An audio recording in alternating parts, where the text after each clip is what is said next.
दूध पिताय?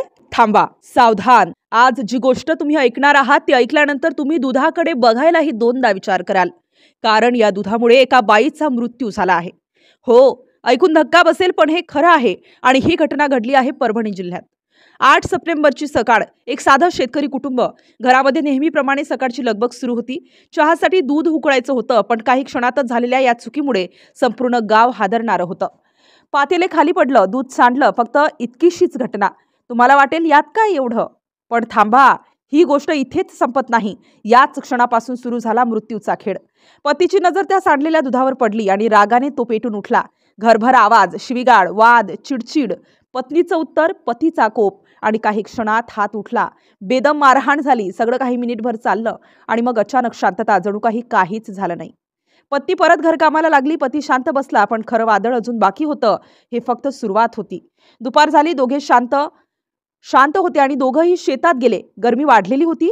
शेतात फक्त दोघंच होते. आजूबाजूला कुणीच नव्हतं. पण पतीच्या मनात सकाळचं भांडण अजूनही पेटलेलं होतं.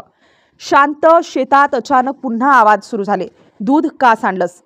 त्याच जुन्या कारणावरून भांडण पेटलं. यावेळी कोणीच सोडवायला नव्हतं. रागाने आंधळा झालेला नवरा हातातली काठी घेऊन तुटून पडला. वारा मागून वार. बचाव करण्याचा प्रयत्न, किंकाळ्या, पण शेताच्या मध्यभागी त्या किंकाळ्या कुणालाच ऐकू गेल्या नाहीत. रागाचा भर थांबला नाही. काठीचे प्रहार पुरेसे वाटेनात आणि मग जवळची दस्ती हातात आली आणि क्षणभर थांबून त्याने निर्णय घेतला. बायकोचा गळा आवळला आणि पुढच्या क्षणाला सगळं काही संपलं. 50 वर्षांच्या सुनीताबाई शिंदे त्या जागीच मृत झाल्या. सायंकाळी जेव्हा गावकऱ्यांना कळलं तेव्हा बलसा गावात एकच खळबळ उडाली. 25 वर्ष संसार केलेल्या बायकोला एवढ्या क्षुल्लक कारणावरून पतीनंच संपवलं होतं. पोलीस आले. आरोपी पतीला अटक झाली. मुलाच्या फिर्यादीवरून खुनाचा गुन्हा दाखल झाला. आजही गावकऱ्यांच्या तोंडून एकच वाक्य निघतं, दूध सांडल्यामुळे मृत्यू. हे कसं शक्य आहे? हो, शक्य आहे.